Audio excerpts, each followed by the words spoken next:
हिमालय की तलहटी में तपस्या और धनुष बाण का अभ्यास करता हुआ एक अद्भुत वीर रहता था, बर्बरीक।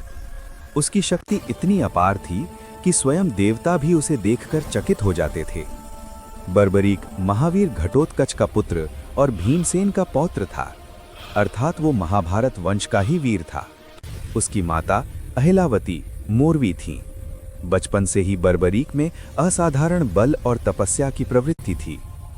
उसने वर्षों तक भगवान शिव की कठोर तपस्या की और अंततः शिव प्रसन्न हुए। भगवान शिव ने बर्बरीक को वरदान स्वरूप 3 दिव्य बाण प्रदान किए। इन 3 बाणों की विशेषता अद्वितीय थी। पहला बाण शत्रु की पहचान कर लेता था।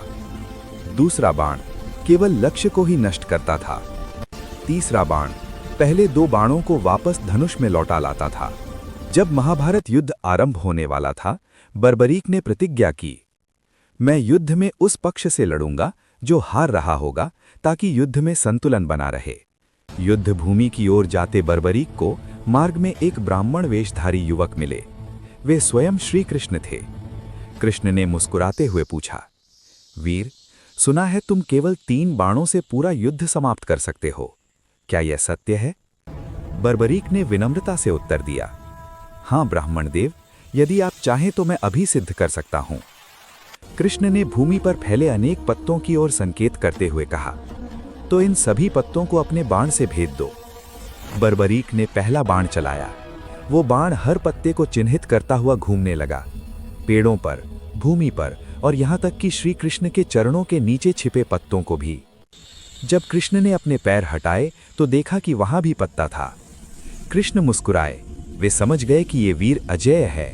श्री कृष्ण ने अपना वास्तविक स्वरूप प्रकट किया और कहा, यदि तुम युद्ध में उतरे तो तुम्हारी प्रतिज्ञा के कारण युद्ध कभी समाप्त नहीं होगा। इसलिए धर्म की रक्षा हेतु तुम्हें युद्ध से पहले ही अपना शीश दान देना होगा। उसने स्वयं अपना शीश दान कर दिया। श्री कृष्ण ने बर्बरीक के शीश को वरदान दिया कि वो पूरे महाभारत युद्ध को देखेगा। कलयुग में वो खाटू श्याम जी के रूप में पूजे जाएंगे। जो भी सच्चे मन से पुकारेगा उसकी सहायता करेंगे। तो ये थी बर्बरीक के 3 बाणों की कथा। इससे आगे की कहानी जानने के लिए आप मेरे चैनल को ज़्यादा से ज़्यादा लाइक, शेयर और सब्सक्राइब करें। धन्यवाद।